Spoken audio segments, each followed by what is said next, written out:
सोनीपत के सिविल अस्पताल में कोरोना काल के दौरान 18 लाख के घोटाले का मामला सामने आया है। हैरानी की बात यह है कि अस्पताल के सिविल सर्जन पर ही इस घोटाले के गंभीर आरोप लगे हैं। क्या है यह पूरा मामला, देखिए इस रिपोर्ट के जरिए।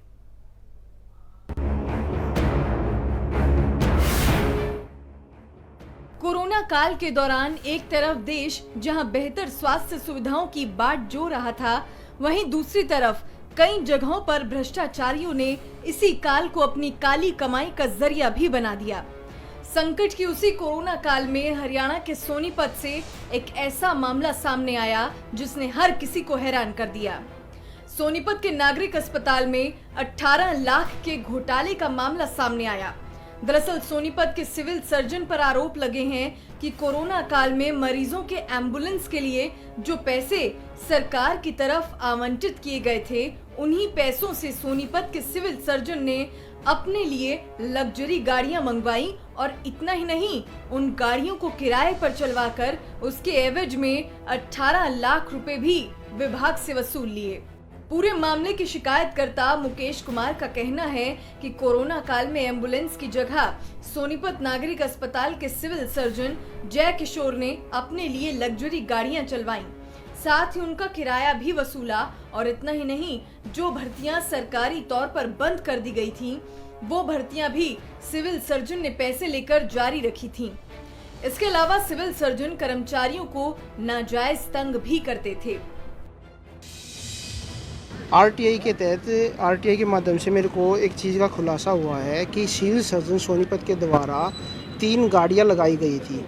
2 सियाज गाड़ी है, 1 डिजायर गाड़ी है। ठीक है, वो तीनों कमर्शियल गाड़ियां हैं। वो वहीं पे कार्यरत एक ईएमटी रेफरल ट्रांसपोर्ट में श्री जितेश के नाम से गाड़ियां हैं। उन गाड़ियों को जनवरी 2021 से लेके दिसंबर 2021 तक आरटीआई के माध्यम से 17,90,000 रुपये की पेमेंट राशि रिलीज की गई है, जबकि गवर्नमेंट की तरफ से कोविड में बजट आया था कि भी आप एम्बुलेंस हायर कीजिए और लोगों की सेवा के लिए एम्बुलेंस को लगाइए।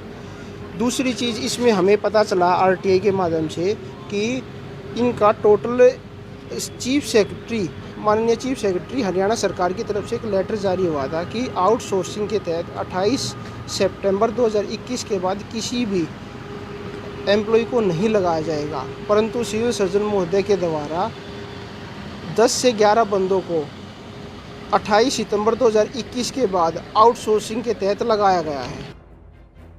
वहीं इस पूरे मामले पर सोनीपत के डीसी ललित कुमार सिवाच का कहना है कि मामला उनके संज्ञान में है और मामले को लेकर उन्होंने सिविल सर्जन से रिपोर्ट मांगी है।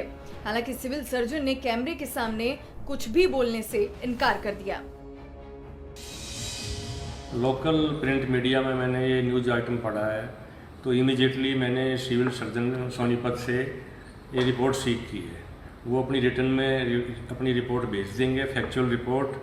वैसा ऑफ द रिकॉर्ड उन्होंने बताया है कि जी जो कुछ कर्मचारी हैं जो पहले यहाँ नौकरी करते थे, उनको यहाँ से निकाल दिया गया था किसी वजह से। एम्बुलेंस ज़रूर हमने प्राइवेट आदमियों से कोविड टाइम में लगवाई थी, वो सरकार की पॉलिसी थी और सरकार ने जो डीसी रेट फिक्स कर रखा था, बिल्कुल नॉर्म्स के हिसाब से और पॉलिसी के हिसाब से ही काम किया गया है।